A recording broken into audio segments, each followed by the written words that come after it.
The tide went out too fast that afternoon. Mariel Rook stood knee-deep in the reed beds of the Skell with her hook in her hand, and she watched the water leave, and she did not like the way it left.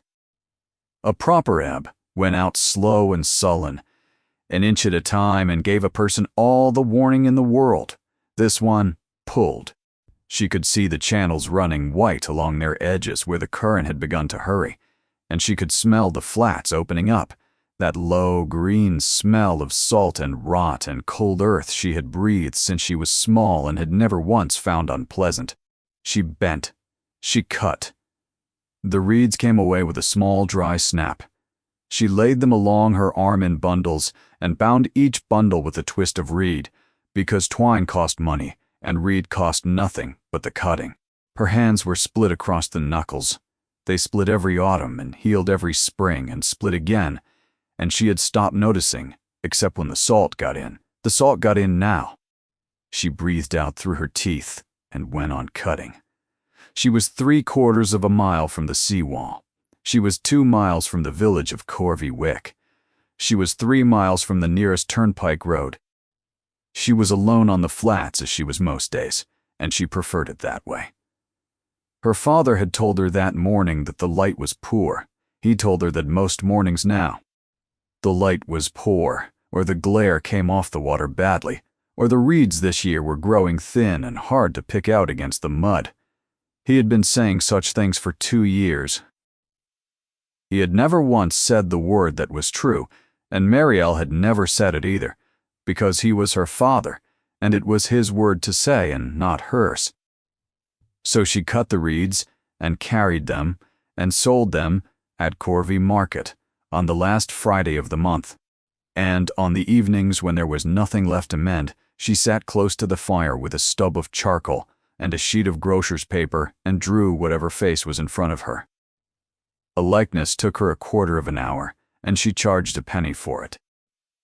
People said it was a strange thing for a reed cutter's daughter to be able to do, and she agreed and went on doing it because she liked the way a face came up out of the paper when she got the eyes right. She had filled her 2nd bundle and started her 3rd when she heard the dog. It was not a village dog. She knew every dog in Corvey Wick by its voice. This one was small, and it was barking without stopping, the way a dog barks when it has run out of other ideas. And it was barking from out past the 2nd drain, where nothing walks but birds. Mariel stood up straight. She listened. The water was still pulling. The dog did not stop. She dropped her hook in the reeds and she went. The flats did not let a person hurry, and Mariel did not try to. Hurrying on, the Skell was how people drowned in 8 inches of water. She ran the hard ridge instead, the old shell bank that lay under the mud like a spine, and she ran it because to anybody else it would have looked the longest way round. She could see the dog now, white and brown and no bigger than a cat, its front feet planted, barking at something out beyond it. Then she saw the child. She was small. She was sunk well past the knees in the soft gray sink beyond the 2nd drain, and she was leaning forward with both hands pressed flat on the mud in front of her, which was the worst thing she could have done, and she was not making a sound. That was the part Mariel would remember for the rest of her life. Not the mud, not the water, the silence. "Do not press down," Mariel called. "Do you hear me? Take your hands up." The child lifted her face. Dark hair had come loose out of its ribbon, and there was a smear of mud along one cheek, and she looked at Mariel with an attention that was almost grown, and she did not answer. "Take your hands up out of the mud now." The child took her hands up. Mariel came off the shell bank and made herself stand still for the length of one breath and look at the ground, because the ground was the whole of it. Straight out from where she stood lay the crust, pale and dry and printed over with bird tracks. It looked firmer than anything on that shore, and it would have taken her to the waist in 4 steps. To the left, the mud was dark and wet and looked far worse, and was packed hard on a bed of old cockleshell. And along the north edge, no further from the child than the length of a small room, the first drain had already turned. a thin, bright seam of water coming in against the ebb, feeling up the channel like a finger under a door. That channel would stand higher than a grown woman within the half-hour, and everything either side of it would be under. "I am coming to you," Muriel said. "I am not coming straight at you. Do not watch me, watch the sky." Then she turned round and went back along the ridge for her reeds. She could have gone out empty-handed and reached the child in half the time and gone into the sink beside her, and the two of them would have gone down together. So she took her bundles, cut green that morning, each reed as long as she was tall, and went left along the dark, wet mud, walking flat-footed and quick, and the mud held her as she had known it would. When she was near, she lay full length on her belly in the cold and pushed the first bundle out ahead of her and spread it wide so the reeds lay across the surface like a floor. She went onto it. It took her weight. She pushed the second past the first and went onto that. The cold came up into her chest and she could not get a whole breath, and she went on anyway. "Give me your hand." The child gave her hand. It was so cold that Mariel's own split knuckles felt warm shut around it. She did not pull. She had once seen what pulling did to a man's shoulder on this shore. She spread the third bundle along the child's left side and worked her free hand down into the mud against the child's leg, past the knee, and felt the suck of it, and moved her fingers and let the water in.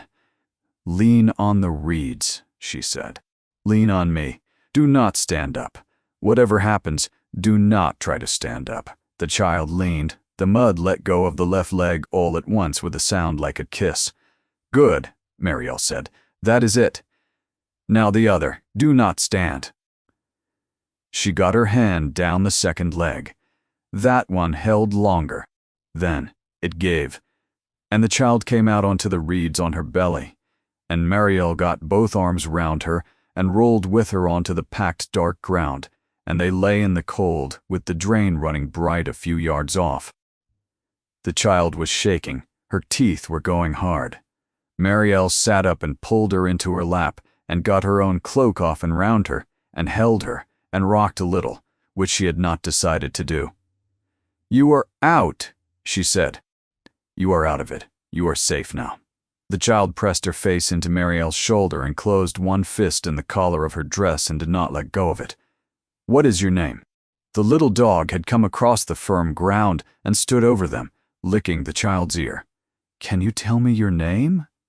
Nothing. Not a word. Not a whimper. Mariel drew back and looked at the mud-smeared face and the dark eyes watching her, and she saw the child's mouth open and move, and she saw the small shape of a word form there and go nowhere. Nothing came out. Not sound, not breath. The child shut her mouth and looked away toward the water, and something in the way she did it told Mariel she had done it many times before. "Then, do not," Mariel said quietly. "It does not matter. Not now." She stood up with the child on her hip. She went back the way she had come. She left her hook in the reeds and 3 bundles sunk flat in the sink behind her. 2 days of cutting and 11 pence at market. She did not think about it once. The dog came after them. Behind her, the first drain filled and found the second, and the flats went silver, and then went under. And by the time Mariel came up the seawall, there was nothing behind her but water. Amos was in the yard splitting kindling when she came up the lane, and he stopped with the hatchet in the air. "Pete," Mariel said, "all of it, and put the big pot on." He was 10 years old, and he asked no questions when her voice went like that. He dropped the hatchet and ran. The cottage had 2 rooms and a loft. Mariel knelt on the hearth and set the child on the flags, and got the wet things off her as fast as she could manage. The little boots came off full of gray water. Then the stockings, the sash, the frock, and the cloak. And Mariel laid each thing aside without once looking at it, and wrapped the child to the chin in the good blanket off her own bed. Her father came in from the back room, with one hand out along the wall. "Whose child is that? I do not know." Where did you find her? In the sink. Past the second drain. The tide was coming. Hollis Rook stood a moment. Then he said, Then she is alive because you were on the flats and nobody else was. And he lowered himself onto the settle and said nothing more. The child's color began to come back, at the ears first, then along the cheekbones, and the shaking loosened and went ragged and stopped. Amos got the peat in and stood staring until Mariel sent him out for the tin bath. The dog dried by the fire into a smell that filled the room. Muriel got warm water into her a spoon at a time. The child took it and watched her over the rim of the spoon the whole while, and never made a sound, and her hand stayed shut in the blanket where Mariel's fingers were. It was only then, with the child warm and quiet and half asleep against the settle, that Mariel looked at the clothes piled on the floor. The stockings were silk. The frock had been dyed a blue she had never seen on a living person, the same shade right through the cloth. The boots had a maker's name stamped inside the ankle. The cloak was lined in something that ran through her fingers like water. Every button down the front of it was silver, and it smelled faintly under the river of soap and orange peel and beeswax. Mariel looked at the pile for a long moment. Then she got up and put more peat on the fire because the child was cold, and that was the only thing about her that Mariel had any use for. The door banged. Amos came in white about the mouth. There is lanterns on the sea wall, he said, 6 or 7, and men calling out all along from the Corvey side, and more coming up off the lower marsh. Calling what? Cannot hear. Just calling. Muriel stood with the peat still in her hand. Her father put out his own hand and said, Give me the cloak. She gave it to him. He took it into his lap and turned it, and Mariel watched him do a thing she had watched him do all winter without once letting herself name it. He did not hold it up to the window. He did not lean it toward the light. He put his thumb inside the collar and read it. He went along the stitching slowly, the way a man reads print with his finger. His thumb stopped and went back and went over the same place 3 times. There is a crest worked in here, he said. Thread on thread. You would not see it unless you knew to look. He moved his thumb round the shape of it. A bird, long neck, long bill, wings folded. That will be a heron. The fire shifted. Nobody spoke. And under the bird, said Hollis Rook, 3 keys. Mariel did not move. Whose is it? She said. Her father laid the cloak across his knees and put both hands flat on it, and when he answered her, his voice had gone very careful, the way a man's voice goes when he is setting something down he does not want to drop. Nev, he said. A heron between 3 keys is the house of Nev. He turned his face toward the sound of the fire. That is the Duke of Harrowmere's child asleep on your hearth. The kettle knocked softly on the crane. Mariel looked at the small dark head against the arm of the settle, and she did not feel any of the things a person might expect to feel. She felt the cold coming up out of her own wet skirt. She felt her split knuckles. She felt the fist that had shut in her collar out on the mud and had not let go the whole way home. In March, a letter had come to this house. It had come on paper thick enough to stand up on its own, and the wax on the back of it had been pressed with a bird between 3 keys. And Mariel Rook had read it twice and set it down on this same table and said no.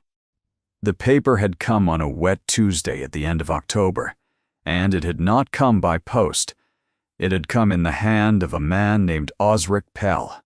Pell was the steward at Harrowmere, a neat, mild man of about 50, with sandy hair going thin at the crown, and a way of standing in a doorway that made the doorway feel like his. He had wiped his boots twice on the step. Mariel had noticed because no man who thinks well of a house wipes his boots twice before going into it. He would not sit down. He laid the paper on the table and stood with his hat held in both hands and explained it in the voice of a man doing a kindness he did not expect to be thanked for.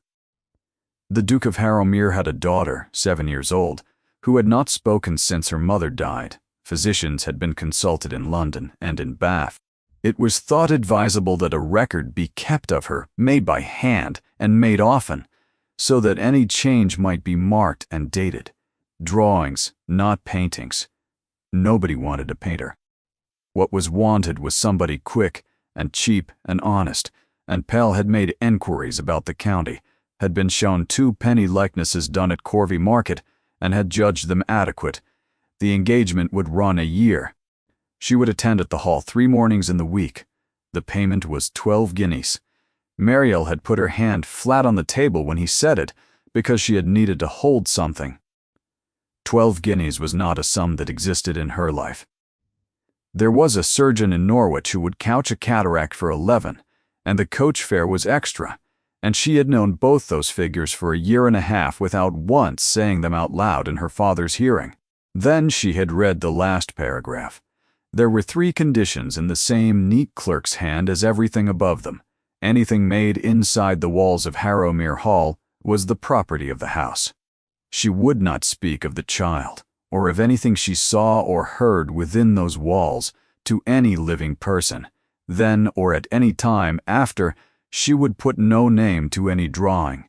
Not the child's name, not her own. She read the 3rd one twice.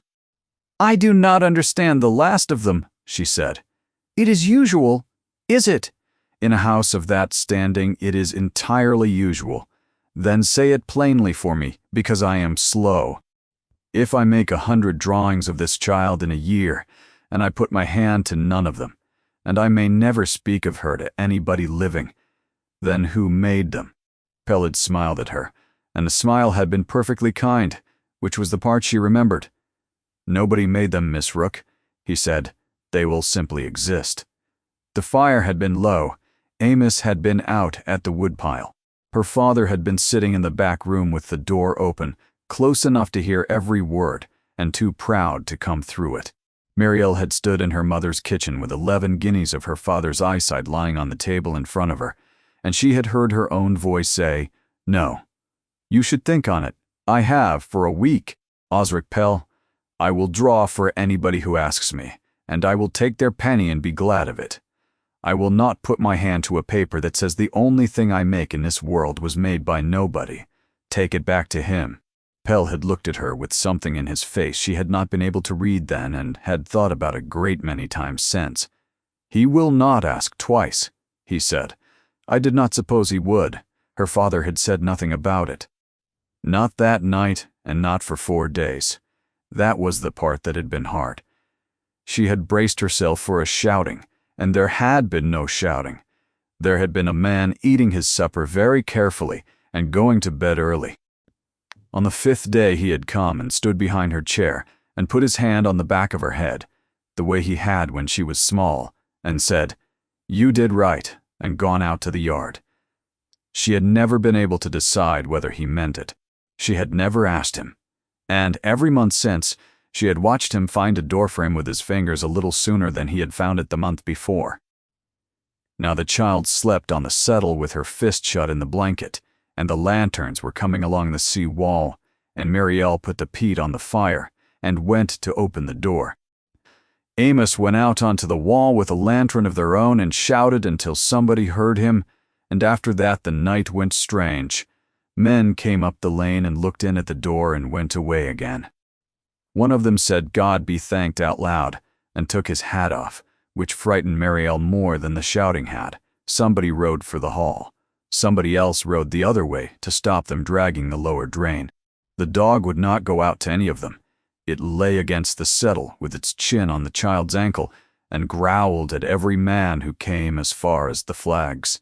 Mariel expected a carriage. She sat in her father's chair with her boots off and her feet against a fender and listened for wheels, and the wheels did not come. What came? A little before 5 in the morning was a man walking. She heard him because the dog stopped growling. The dog lifted its head and its tail went once against the settle, and Mariel went to the window, and there was a man coming up the lane on foot in the dark, with no lantern. He was very tall. He came up the lane the way a man walks at the end of a long march, not slowly, but with nothing left over. He was wet to the thigh and gray to the waist with marsh mud dried on him in plaits. His coat had been a fine coat the day before. His hat was gone, and she thought afterward he had lost it in a drain on the Corvey side, and had not noticed. He did not knock. He stopped in the open doorway and looked past Mariel at the settle, and everything in him stopped with him. Oddly, he said it once, quietly, and not to anybody in the room, and it was the first time Mariel had heard the child's name. Then he crossed the floor and went down on one knee. He did not touch her. Mariel watched him not do it. He put 2 fingers against the blanket over the child's foot. Only that. The way a man puts his hand near a fire to know whether it is still in. And when he found that she was warm, he laid his whole hand flat there and left it. His head went down. She saw the length of his back. Let go. It was not much. It was half an inch, perhaps, and it happened all at once, and she would not have seen it if she had not been looking straight at him. Mariel turned to the fire and made herself busy with the peat. When he stood up, he was a duke again. "Your name," he said. "Mariel Rook." I know. She had been ready for a good many things, and she had not been ready for that. "You are the woman who would not sign the paper." "I am." "Yes," he said. He said it the way a man sets down something heavy that he has been carrying a considerable distance. The fire spat. Her father had come as far as the back doorway and stood there with one hand on the frame, saying nothing, and Amos was on the loft stair with his arms around his knees. She was in the sink past the second drain, Mariel said. The tide had turned in the first drain. She had her hands pressed down in front of her, which is the worst thing anybody can do out there. She has some mud in her, and she coughed twice in the night, so she should be seen. "How long were you in the water?" "I was not in the water. I was on it. There is a difference, and it is the whole of why she is alive." He looked at her. "Tell me your losses," he said. "I beg your pardon. You went out onto the flats with the tide making. You will have left things there. Tell me what they were, and I will make them good before I leave this house." "No, Miss Rook. A hook," said Mariel. 3 bundles of reed cut green that morning. 2 days of my work, and 11 pence at market, and I would have left 10 times that, and thought nothing of it, and you will send me nothing.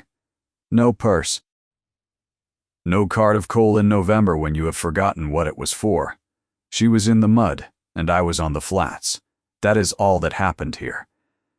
Very few people would have known to go the long way round. No, Mariel said. They would not. He was quiet for a moment. "Then what am I to do with what I owe you?"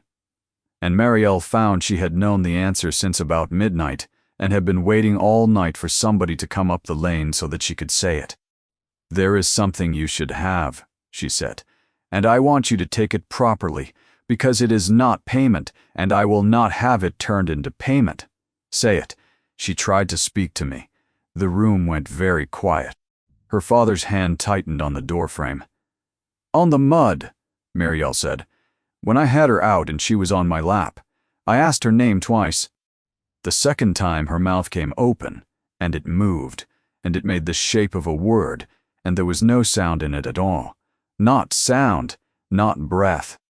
And then she shut it and looked away over the water, and she did that part quickly, the way a person does a thing they have done a great many times before and are tired of doing. The Duke of Harrowmere did not move. "Did she look at you?" he said. "She never once stopped looking at me. Not while I was out on the reeds, not on the walk back, not while I was getting the water into her. She has been looking at me since 4 o'clock yesterday afternoon, like somebody keeping their place in a book." He turned his head toward the window where there was nothing to see but black glass and the reflection of the fire, and stayed like that for 5 or 6 breaths. "What would you have me do?" he said. "Ask her nothing." He looked back at her. "Not tonight," said Mariel. "Not tomorrow. Not next week. Everybody in your house asks her. I would wager she has been asked 1,000 times and answered none of them, and knows the sound of the question coming before it is out of the mouth. So, stop asking her, all of you.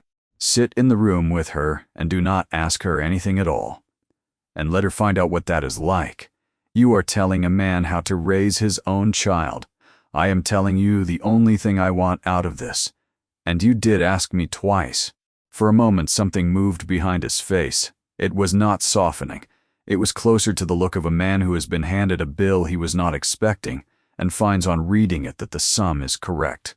"Very well," he said.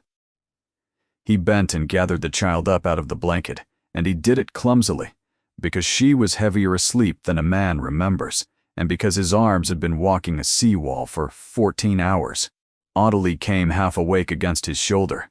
Her eyes went round the strange room and found Marielle by the fire, and she put one hand out toward her, and it was not a grand gesture, and it did not last, and she was asleep again before the hand came down. Marielle saw him see it. He did not remark on it. He carried her out. A gig had come up the lane behind him at some point, and the dog went up into it without being asked, and lay across the child's feet as though it had done so every day of its life. "Miss Rook, Your Grace." 11 pence, he said, "and 2 days." And then he got up into the gig, and they went away down the lane. When the wheels had gone, Marielle went out into the yard. The sky was going gray over the seawall. She put both hands on the rim of the water butt and broke the skin of ice on it with her knuckles, and washed the last of the marsh off her arms in water cold enough to burn. And when she had finished, she found that she could not take her hands off the rim. She stood there a while. Amos came out with his boots undone. "Are you crying?" "No," said Marielle. She was not. 3 days later, Osric Pell came up the lane in a gig with a leather case across his knees, and he wiped his boots twice, and this time he sat down. "His Grace instructed me to bring you this," he said, "and to say nothing whatever about it." He took out a single sheet of good paper and put it on the table.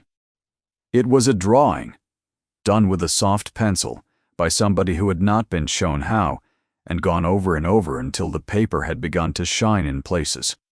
A woman lay flat on her front on a bed of long straight lines with one arm stretched out ahead of her. Beside the arm there was a smaller figure with a great deal of hair, sunk to the middle in a gray scribble, pressed so hard it had torn. Away at the top of the sheet, very small, there was a bird with a long neck and a long bill. Marielle looked at it for some time. "She has been doing that since Wednesday," Pell said. "Nothing else. 14 of them, and every one the same. She will not have them taken away. She sleeps with them. Does she know I have this one? She gave it to me. She put it in my hand, and she pushed my hand toward the door." Marielle put the sheet down very carefully, the way she would have put down something wet. "His Grace asks whether you will come to her, asks." "He was particular about the word," said Pell. Harrowmere Hall stood at the head of a drive 3/4 of a mile long, and Marielle had passed its gates perhaps 200 times and had never once been through them. She went in her own boots. She had considered borrowing better and decided against it, on the ground that she was going to sit on a floor with a child. Inside it smelled of beeswax and cold flowers and something like a church. Her boots rang. There were paintings up the stair of men on horses and women with small dogs, and Marielle looked at every one of them deliberately, because she had felt the beginning of the thing such houses are built to make a person feel, and had decided on the second stair that she was not going to have it. The housekeeper was a square gray woman named Hester Quayle, who walked fast and talked faster. "You will be Rook." "I will. Then I shall tell you a thing nobody upstairs will tell you." Quayle went up the corridor without slowing.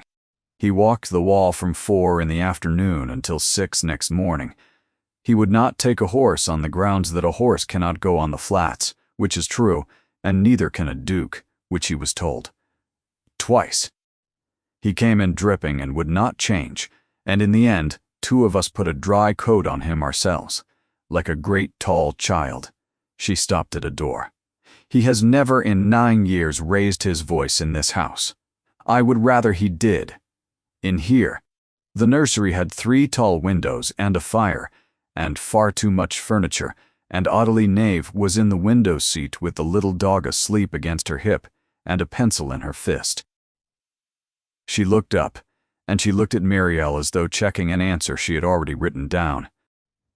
Then she got off the window seat and came across the whole length of that room and pushed her face into the front of Mariel's dress and put both arms round her waist, and the pencil went on the floor and rolled under a chair, and neither of them went after it. Mariel got down on the boards with her. "I did not tell you my name," she said. "Out on the mud there was not the time. My name is Mariel. It is a hard one. My mother's people all called me Mary." Ottilie turned Mariel's hand over and looked at the split knuckles, one after another with the same grave attention she had turned on the sky. They spent the morning drawing. Mariel drew the dog, and then the fire irons, and then Ottilie, who sat for it without being asked, and did not fidget once. Ottilie drew the reeds again, better this time. Nobody asked her anything. Twice the door opened, and somebody stood in it and did not come in, and both times Mariel knew who it was, and did not turn round, and after a while the door closed again. The light went orange, and then thin. Quile came with bread and milk and went away. Ottilie leaned against Mariel's arm with her hair everywhere, working at a bird with a long bill, and Mariel began to think about the walk home. "I must go and see about the tide," she said. "I will come again on Friday, if they will let me." Ottilie stopped drawing. She sat looking at the bird for a moment. Then she put her hand on Mariel's wrist quite hard, the way she had shut her fist in her collar out on the mud. "Mary." It came out flat and cracked and no louder than the fire. Mariel did not move. She did not know what her own face did. She heard the clock on the landing and the dog's breathing and her own heart going, and she made herself stay absolutely still, because the one thing she was sure of in that whole enormous house was that she must not make it into a moment. Ottilie looked down at her own hands and went back to the bird. Mariel sat there until she could trust her legs. Then she got up, quietly, and turned round. Osric Pell was standing inside the door with the leather case under his arm. "Where is he?" Mariel said. "I have to tell him, now, tonight, Miss Rook. You heard it. I heard it perfectly." Pell had not moved from the door. "You will not tell him tonight." Mariel stared at him. "Get out of my way 1 minute." "Then you may do exactly as you like and I will not stop you." He has been told this twice before, once by a physician at Bath, who was paid 40 guineas for the opinion. Once by her grandmother, who wanted it true so badly that I believe she heard it. Both times he sat up in that room a week, waiting for the second word. Both times there was none. I carried him through both of those weeks, and I will not do it a third time on the strength of one person in one dark room at the end of a long day. It was not a fancy. She said my name. I know what she said. And for the first time Osric Pell looked tired rather than mild. "Write it down tonight, at your own table, while it is fresh. The date, the room, the weather, what she had eaten, who had touched her. Every word of what you said before it and after. Then bring me a second and a third, and when there are enough of them that no reasonable man could call it a fancy, you will take them up to him yourself, and I will stand at your shoulder while you do it." It was, Mariel thought a long time afterward, the most reasonable thing that anybody had ever said to her. "Friday," she said. "Friday," said Pell. She walked home in the dark along the top of the seawall with the flat silver on her right hand, and when she got in, she did not eat. She took the last of the grocer's paper and cut it down and stitched the leaves together up the fold with reed twine, because she had nothing better, and because reed twine was what she had always had. On the first page, she wrote the day and the month and the year. Under that, she wrote that the room had been the nursery, that the fire had been lit, that there had been bread and milk at 4, that the child had drawn a heron, that nobody had asked her anything for 6 hours. Then she wrote one word and put no name to it, and shut the book. On the Friday, there was nobody in the hall to take her up. Mariel stood on the black and white stones with her boots dripping and waited to be collected, and instead the Duke of Harrowmere came out of a door at the far end and crossed the whole length of that floor to her. "She is asleep," he said.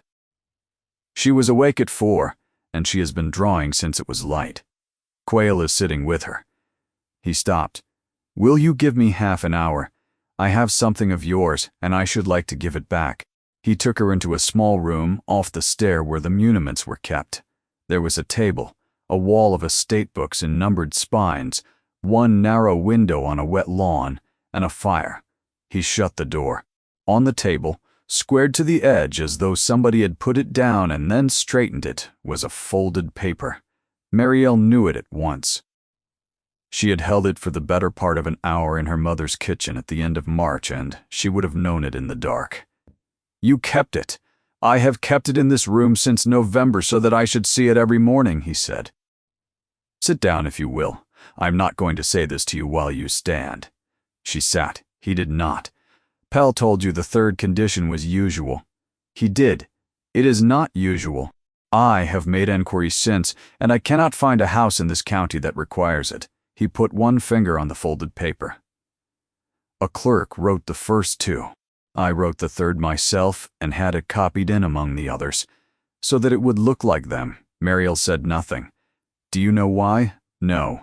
Because if my daughter is ever examined in a court of law, and I have been told for 2 years that she will be, then a record of her, kept by a stranger, dated and signed and admissible, is the best weapon that could be put into the hands of the people who mean to take her." He said it flatly. The way a man reads out a column he has added too many times. "So I wrote a condition that made such a record impossible. I believed I was building a wall round a child. And what do you believe now? That I built it out of a person." He looked at the window. "I did not consider, at any point, what it would be to be handed that paper. Not once. Pell brought me your answer, and I can tell you exactly what I felt when I heard it, which was inconvenience. I have thought about that feeling every week since, and it does not improve with keeping the fire moved." "Take it up," he said, "and put it in the fire. It is your paper. It is nothing of the kind. An offer belongs to the person it is made to, and you refused it. So it is not a paper at all now. I should like it burned by the hand that refused it, and I should like to be in the room while it is done." Marielle picked it up. It was heavier than she remembered. She did not open it. She put it into the fire, and it went up fast and bright the way good paper does, and the wax on the fold burned green for a second before it went. Neither of them said anything until it was ash. "Now hear the rest," he said. "I am not going to ask you for anything. Not a signature. Not an hour more than you wish to give. You come here because she asks for you, and when she stops asking, you will stop coming, and no paper of mine will be put in front of you again as long as I am alive. That is not generosity. It is the least a man can do." "Very well. May I ask you something you are free not to answer?" "Yes." "Why did you refuse it? Not the reason you gave Pell."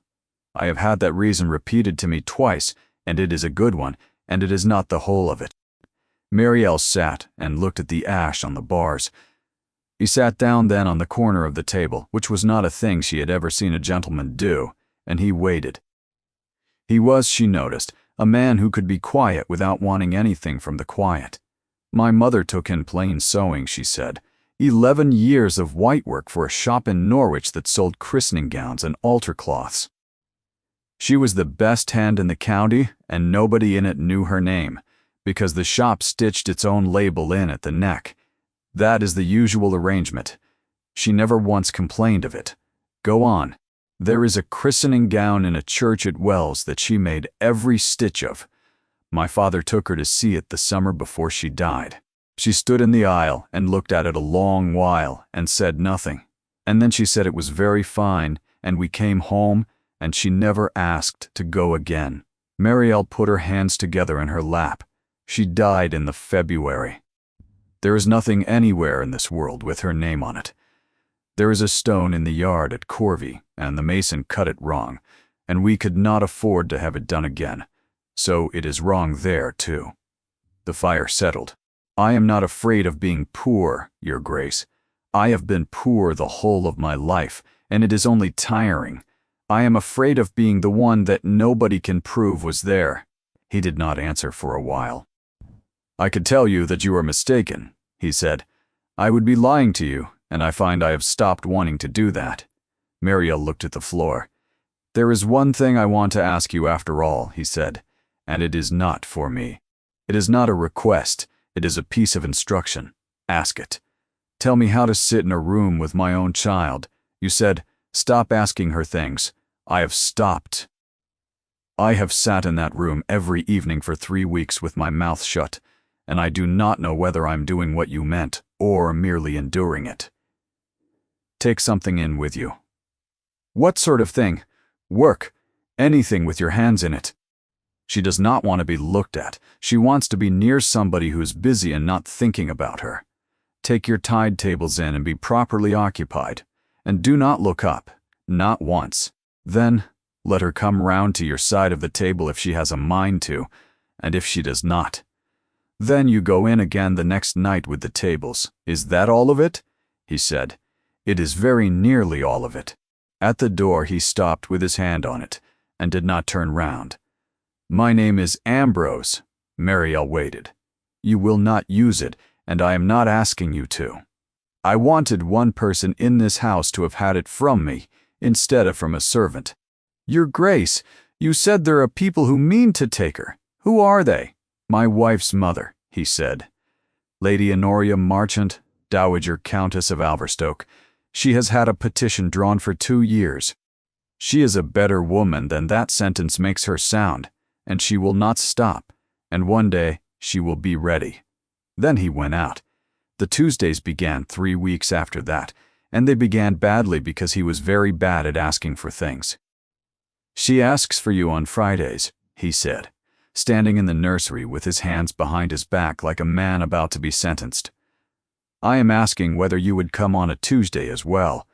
She has not asked for it. Nobody requires it. There is no reason in it at all. Then why? Because I should like it, he said, and I have got as far as saying so, and I find there is nothing after that. Mariel looked at him for a moment. Tuesdays, she said. I will not ask you for anything else. If you stop coming, I will not send for you, and I will not ask you why. So there were Tuesdays. He brought the tide tables in and worked at them, and did not look up. And on the second of those Tuesdays, Ottilie came round to his side of the table and stood at his elbow for a quarter of an hour without touching him. And he went on writing figures he did not need and got 2 of them wrong. Mariel taught him the tide. He had lived 4 miles from the Skell the whole of his life, and had never understood why the second drain filled before the first, and when she explained it, he made her explain it again and wrote it down. He taught her the estate drains, the brick ones under the lawn, which flooded the lime avenue every spring because a man in his grandfather's time had been paid by the yard and had cheated on the fall. He drew. Once, because she asked him to. It was a heron, and it was the worst thing she had ever seen on paper, and he handed it over without a word of apology and let her look at it as long as she liked. There were subjects that did not come up. Money, the paper that had been burned. What the Tuesdays were did not come up, ever, by an agreement that had never once been spoken aloud and was the firmest thing between them. And the book filled, there were 8 words in it by the middle of June. Mary, which was the first Pip, for the dog. Cold, no, which she used often and with feeling. More, gone. 2 names of birds, and, on the last Tuesday in June, out of nowhere, thank you, said into a cup of milk so quietly that Mariel wrote down that she was certain, and then wrote it a second time. Every entry had the day and the month and the year on it. Every entry had the room and the weather and the food and who had touched her. No entry had a name on it anywhere.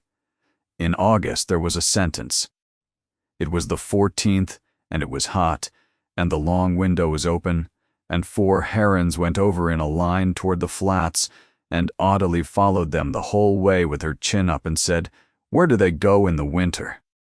Mariel did not answer her for a moment, because she could not.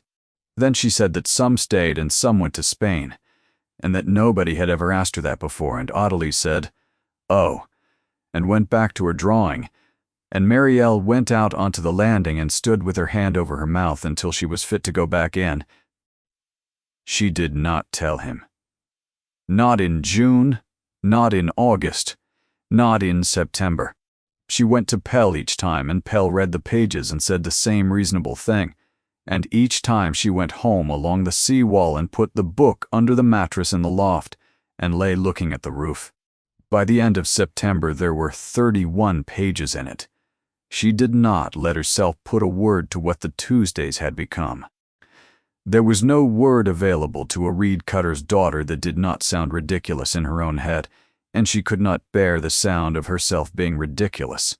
The letter came to the hall on the last Tuesday in September. Mariel saw it on the salver because it had a London seal on it the size of a crown piece, and Quyle went past it twice without touching it, which Quyle never did with anything. Pell asked for the book on the 5th of October. He asked for it in the passage outside the nursery, pleasantly, with the leather case under his arm. "You have a good many pages now, 34. Then it is time we did this properly. Let me take it down to the office and have a fair copy made in a clerk's hand, the pages numbered, and the whole of it bound. What you have is grocer's paper stitched with string, Miss Rook. You cannot carry that into a room full of gentlemen and expect it looked at twice. It was, again, entirely reasonable. I will bring it Friday," Mariel said. "Bring it Friday," said Pell, and went away down the passage, and Mariel stood where she was for rather a long time. She thought about it all the way home along the wall, and half the night in the loft with the book under her hand, and what she came back to every time was the shape of his face when he had said the word bound. There had been something pleased in it. In the morning she went to the kitchen way instead of the front, and found Hester Quyle up to the elbows in a bowl, and asked her, without any preamble, how often the steward wrote to London. Quyle did not stop what she was doing. "Twice in the week. To whom I am the housekeeper, Rook, not the postmistress. Hester." Quyle went on working the bowl. Then she said, "Grosvenor Street. Twice in the week for 2 years, and the boy takes them from the office direct, and not off the hall salver with the rest, and they are not entered in the letter book. I have looked, the first winter, and since she put the bowl down. I am 58 and I have no character to lose that anybody wants. Do not ask me a third time, and do not tell me what you are going to do about it." Mariel walked out through the kitchen yard and stood by the pump. She had never been to London, but she had seen the direction on the great sealed letter on the salver a fortnight before, and had read it without meaning to, and remembered it because it had been beautifully written. Lady Honoria Marchant, Dowager Countess of Alverstoke, came to Harrowmere on the 11th of October with a physician, a solicitor, and 9 boxes. She sent for Mariel on the 2nd day. Mariel was not taken to a drawing room. She was taken up 2 flights and along a corridor she had never been down, to a door at the end. The room behind it had been shut for 2 years, and opened that morning, and Mariel knew it the moment the door came open, because of the smell, which was the smell of a room that has had nothing but its own air in it. There was a bed with the hangings still up. There was a work table with a hoop on it, and a piece of half-finished whitework stretched in the hoop, and Mariel looked at that, and looked away from it, and did not let herself look at it again. The Dowager Countess of Alverstoke was sitting in the window with a grey shawl round her and a bundle of letters on her knee. She had a long face and very good hands and eyes that went over Mariel once, from the boots up, and did not pretend to be doing anything else. "You are the reed cutter. I am Mariel Rook. Sit down. I am going to say a number of things to you, and every one of them will be true, and you will not like any of them, and you will not be able to tell me that I have lied. Do you understand the difference between those 2 things? Yes. Good. Most people do not." She set the letters aside. "My granddaughter has not spoken to her father in 2 years. That is true." He has had a woman with no character, no references, and no schooling in the nursery. Twice a week, since April, alone and unwatched, on no authority but his own. That is true. There is a written record of the child's condition in that woman's hand, which her father has never seen and does not know exists. That is also true, and you may consider how I come to know it. Mariel sat very still. The physician's boots went past in the corridor and stopped and went on. "Now the part that you will care about," said Lady Honoria. "If this goes to law, your name goes into it. Not the child's. Hers will be protected. Yours, it will be read out, and it will be written down, and it will be printed in Norwich, and every man in Corvey Wick who ever bought a penny likeness off you will have it read to him in the public house by somebody who cannot read it properly. That is what I am able to do to you. I take no pleasure in telling you so." "No," said Mariel, "I do not think you do." "Then be sensible. Go home. Cut your reeds. Give the record to Pell, and let it be dealt with by people whose business it is." She put her hand flat on the bundle of letters. "I am not a monster, Miss Rook. Whatever they have told you downstairs. I am a woman who was shut out of her own daughter's house. May I ask you one thing? You may ask, what are those?" "These are 3 years of letters I wrote to my daughter in this house," said the Countess, "every week, and not one of them answered. Not one. She died in that bed, and I had not had a word from her in 3 years, and I do not know to this day what I had done. The room was very quiet. Mariel looked at the hoop on the work table with the whitework stretched in it. "Did you ever ask her?" she said. Lady Honoria Marchant did not move. "I beg your pardon. Did you ever ask her why she had stopped in 3 years of letters? Did you put the question in one of them?" Nothing happened in the old woman's face at all. Her hand stayed flat on the bundle. But she did not answer, and the not answering went on, and after a while it became the answer. "Get out," she said at last, quite quietly. Mariel stood up. "I did not say that to wound you," she said. "I asked because I have spent 6 months in a room with a child who will not speak, and I have learned exactly one thing that is worth anything, and it is that the question you do not ask is the one they are waiting for. You will hand that book to Pell. No, sit down. I have not finished with you." "You have," said Mariel. "Good morning, Lady Alverstoke." She got out of the room and down the 2 flights and along the passage, and her legs were shaking so hard by the bottom of the 2nd stair that she had to put her hand on the wall and pretend to be looking at a picture. A footman went past. She looked at the picture until he had gone. She did not weep. She was rather surprised about it afterward, but she did not. They sent for her on the Friday, and she went, because the alternative was not going. It was the library. She had never been in it. It was full of gray light off the wet lawn, and had a table down the middle long enough to seat 20. And there were 5 people in it, and none of them were Ottilie. Lady Honoria was at the far end in the same gray shawl. Beside her stood a small, comfortable man in black with a folder, a solicitor called Threlkeld. Osric Pell stood at the corner of the table with his leather case, and he did not look at Mariel once from the moment she came in. The Duke of Harrowmere stood at the fireplace. He looked as though he had not slept. That was the first thing. He had not shaved, and there was ink on his right hand, and he stood very straight. The way men do when standing straight is all they have left. Threlkeld did the talking, and he did it kindly, which was worse. The petition was drawn and would be lodged on the Thursday. The grounds were 3. The child's continued want of speech under her father's care, the introduction into the nursery of an unvetted person of no station, and the existence of an undisclosed written record of her condition, in that person's own hand which her father had never seen. "That 3rd ground," said Threlkeld pleasantly, "is the one that will carry it. A court will not much mind the reed-cutting. It will mind a great deal that a stranger has kept a private history of a duke's daughter for 6 months, and the duke did not know." "I did not know," said the duke. "No, Your Grace. That is the difficulty. Is there anything that answers it? Two things, and both today.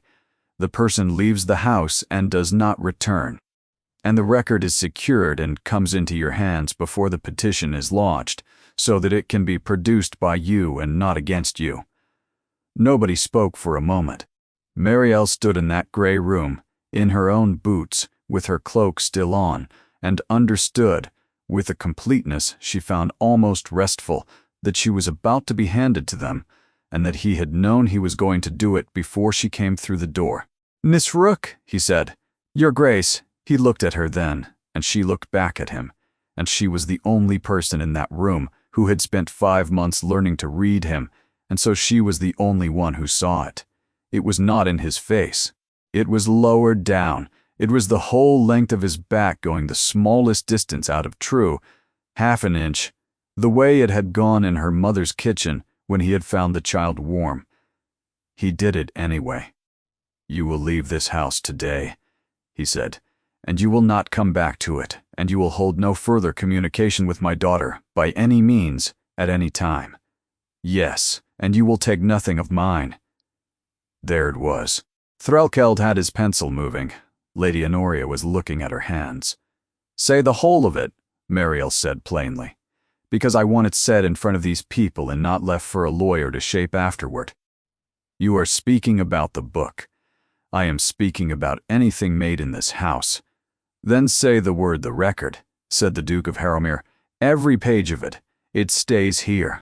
And Osric Pell said, "Without being asked, it is secured, my lady," in the voice of a man closing a ledger, and Muriel heard him say it, and knew that it was not, because the book was in the inside pocket of her cloak, where it had been every day for a fortnight. Then she said, "Very well," and she turned round, and she walked the length of that table and out through the door, and nobody stopped her, and the door was closed behind her by a footman with a face like a wall. She did not take anything of his. Ottilie was on the stair. She was 2/3 of the way up with her arms through the banisters and her face against them, and she had been there some while, and she was in her nightgown with a shawl over it, and no shoes on, and she was watching Muriel come across the hall. Marielle did not stop. She did not go up. She did not speak. She did not put her hand out. She did not say her name or goodbye or anything at all, because everything on that stair belonged to the Duke of Harrowmere, and she had been ordered to take nothing of his, and she obeyed that order to the letter, and it was the cruelest thing she ever did in her life. She went out of the front door and down the drive between the limes, with the book against her ribs. 11 days, she cut reeds. The year was turning and the beds wanted clearing before the frosts, and she went out on the ebb every day and worked until her hands would not close, and came home and ate and slept and got up and did it again, and Amos learned not to talk to her before noon. Her father knew something. He did not ask. He had never asked her anything in his life at the moment. She could least have answered it, and she understood by about the 4th day that this was not indifference, and she sat with him one evening and read the paper out to him for an hour, and neither of them mentioned anything. She did not open the book. It stayed in the pocket of her cloak, and the cloak stayed on its nail by the door, and she went past it a dozen times a day. On the 9th day, she walked out to the bend past the second drain at the top of the tide, and there was nothing there. That was the whole of what she found. The sink was under 4 feet of gray water, and the reeds she had abandoned in April were long gone down the estuary, and the place where a child had stood sunk to the middle was simply the middle of a river, with no mark on it anywhere, and no way for any living person to be shown where it had happened. She sat on the wall a long time. She had done right. She was quite certain of that. She had refused a paper a year ago and an old woman a fortnight since, and she had been correct on both occasions. And being correct sat in her chest like a stone she had swallowed and could feel the shape of. On the 11th night, she took the cloak off the nail and got the book out, and opened it for the first time since the library. She had meant to read it. She did not read it. She went through the pages fast with her thumb the way her father read a caller, and near the back between the last written page and the board, there was a sheet that she had not put there. It was good paper. It had been folded twice, small, by somebody with small hands. Marielle opened it out on the table and looked at it, and then she sat down on the floor of her mother's kitchen with her back against the settle and cried for the first time in 11 days and for the first time in a great deal longer than that. The petition was to be lodged on the Thursday. On the Wednesday morning, Muriel Rook walked the 4 miles to Harrowmere Hall with the book in her hand and did not go to the kitchen door. Pell met her on the steps. He had 2 footmen with him. "You will not come in." "I am going to come in." "Miss Rook, there is nothing in this for you but harm. Go home." "You wrote to Grosvenor Street twice in the week for 2 years. And you did not enter one of the letters in the book," said Marielle. "You asked me for a record in April and told me to keep it dated and not to show it to him, and I did every single thing you said because you were kind to me and what you said was reasonable. Stand out of my way, Osric." Pell stood out of her way. There were 7 people in that library. There was a commissioner at the end of the table with a book of his own, and the physician and Lady Honoria in her chair, and the Duke at the window with his back to all of them, and Ottilie in a good frock on an upright chair, with her feet not reaching the floor and her hands in her lap, and her face perfectly white. Because they had brought her down to be looked at, the room stopped when Marielle came into it. "Your Grace," said Threlkeld, rising, "this is very much improper." "Yes," said Marielle, "I know it is." She went to the table. She put the book down on it, flat, in the middle, where every person in that room could see it. "On Friday last, in this room, before these people, the Duke of Harrowmere ordered me to take nothing of his out of his house," she said. "I did not. I want that written down first, because it is the truth, and I shall be told for the rest of my life that it is not." The commissioner picked up his pen. "This is not his, Miss Rook," said the Duke, and he had turned round. "The paper is grocer's paper, and I bought it in Corvey with money I got for penny likenesses. It is stitched up the fold with reed twine off my own bank. There is not a mark in it that was not made by my own hand, and I made every one of them at my own table in my father's house, 4 miles from this one." She put 2 fingers on it. "There was a condition once that said a thing made inside these walls belonged to the house. I would not sign it, so I did not make it here. I carried it home and made it at night every time for 6 months, because I would not have it be nothing that was made by nobody. Nobody in the room said a word." "It is the 3rd ground of your petition," Marielle said to Threlkeld.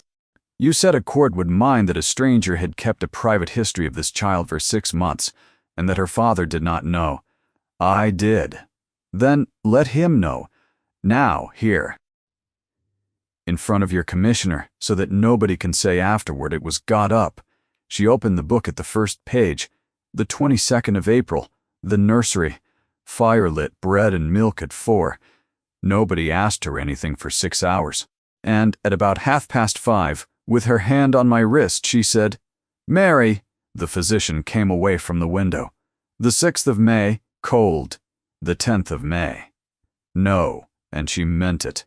'The last Tuesday in June into a cup of milk, thank you.' She was turning pages. 'The 14th of August, hot, and the long window open. 4 herons went over toward the flats, and she watched the whole way, and she said, 'Where do they go in the winter?' She looked up. There are 34 pages. Every one has the day and the month and the year on it. Not one of them has a name." The room was entirely silent.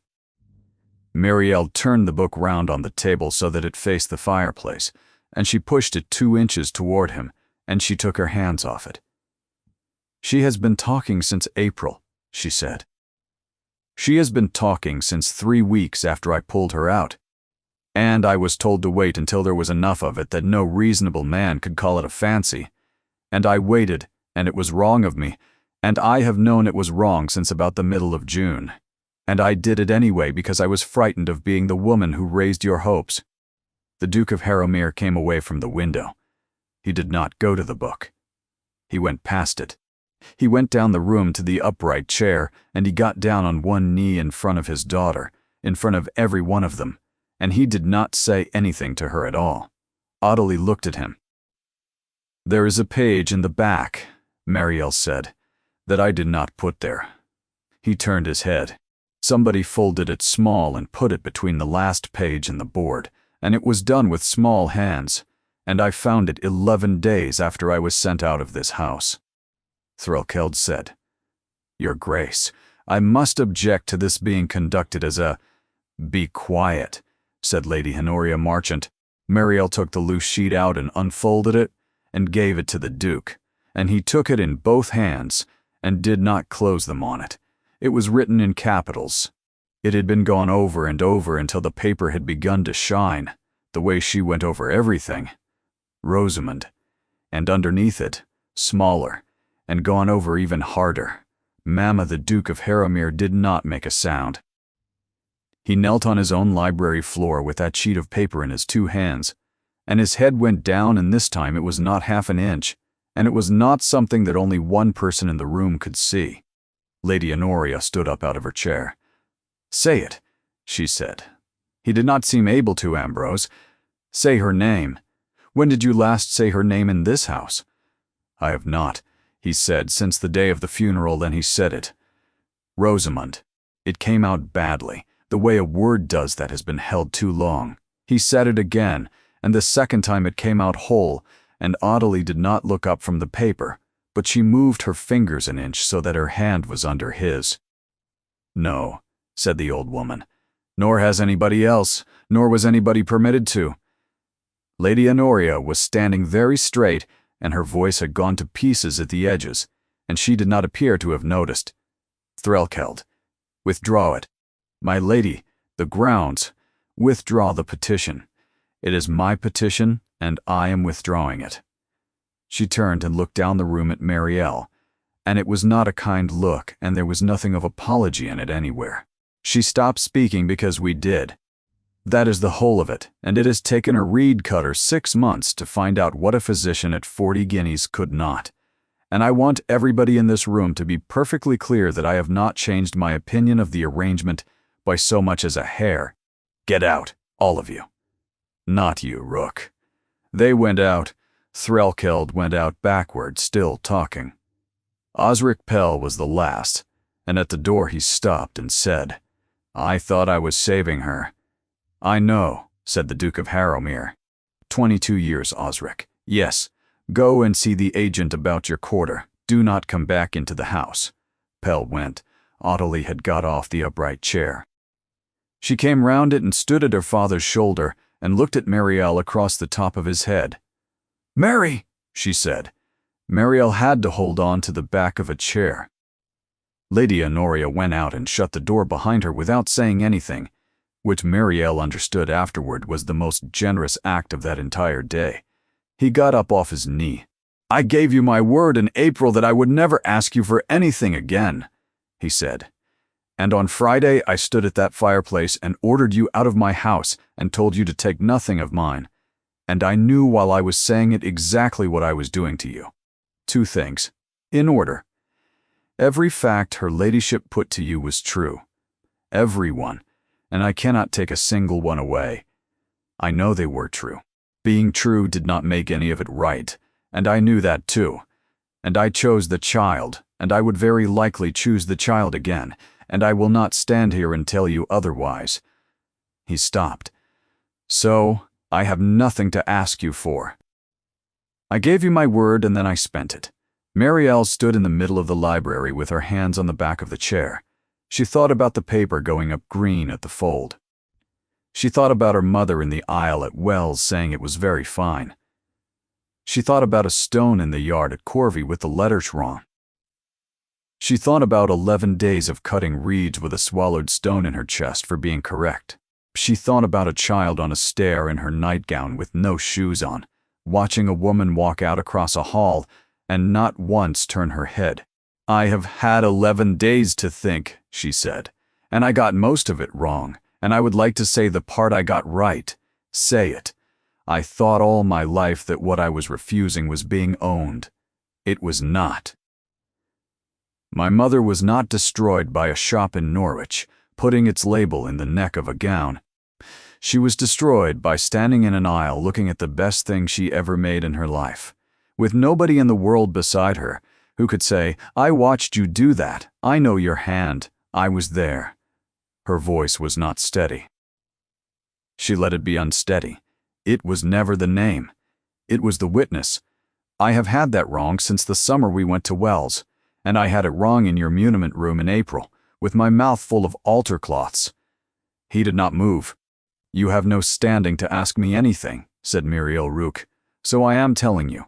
If you were to ask me, my answer would not be the one I gave your steward last October." The clock on the chimney-piece went on. "May I ask you now?" he said. "Yes. Not because you saved her out of the mud, not because she needs a mother, though she does. And I will not pretend that is no part of it. Not for any debt, because you have never let me owe you anything." He came the 2 steps. "Because you are the only person who has ever stood in a room in this house and told me the truth at your own cost, and you have now done it twice, and the second time I had already thrown you out of the door. I do not want to be a man. You are correct about from 4 miles away. Will you marry me?" "Yes," said Muriel. He did not take hold of her. He put out his hand palm up and waited until she put hers into it, and turned it over and looked at the split knuckles, one after another the way his daughter had looked at them on the nursery floor in May, and he said nothing about them at all, and Muriel found she had not known until that moment how much she had wanted somebody to look and say nothing. Audley put her hand on top of both of theirs, because she was 7, and it was in the way. And neither of them moved it. They were married at Corvey in the February. Lady Honoria Marchant came in, grey, and sat in the second row, and never in the whole of the years that followed said one word to Muriel about that morning in the library. She did not retract anything. She had said it would be printed in Norwich, and it was printed in Norwich, and she had said what would be said in the public house, and it was said there too. What she did do was this. At an assembly at Alverstoke the following winter, a baroness observed in a carrying voice that it was a curious age when a duchess might be got out of a reed bed.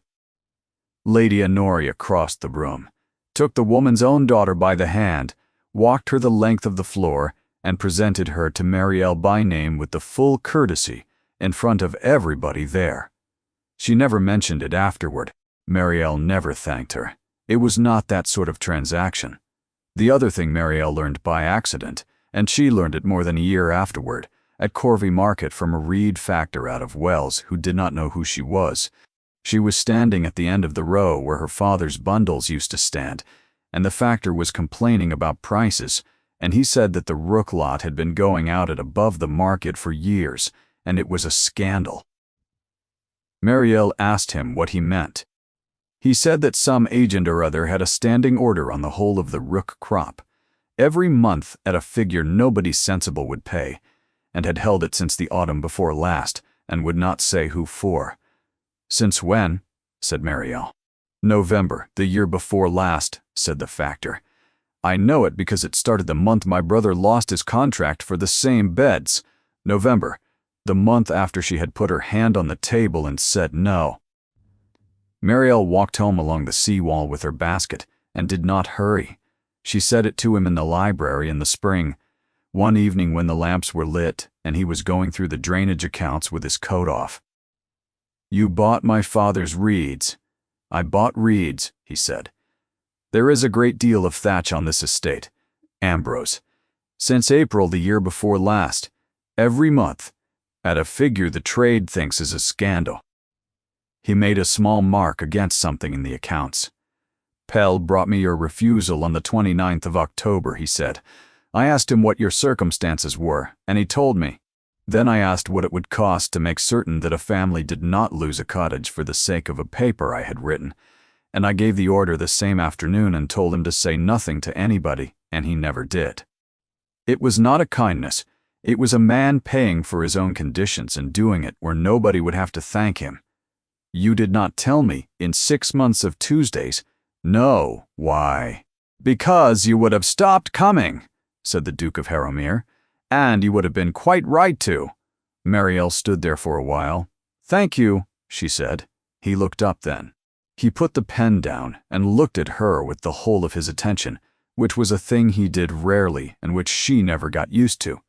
"You are welcome," he said, and picked the pen up again and made another small mark against the drains. Ottilie grew. She learned to swim in the sea off Corby, because her father would not hear of anything else.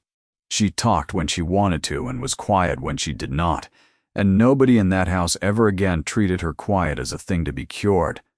Her mother's name was said at that table as often as anybody's. There was whitework in a hoop in a room upstairs that nobody was going to finish, and the door of that room stood open.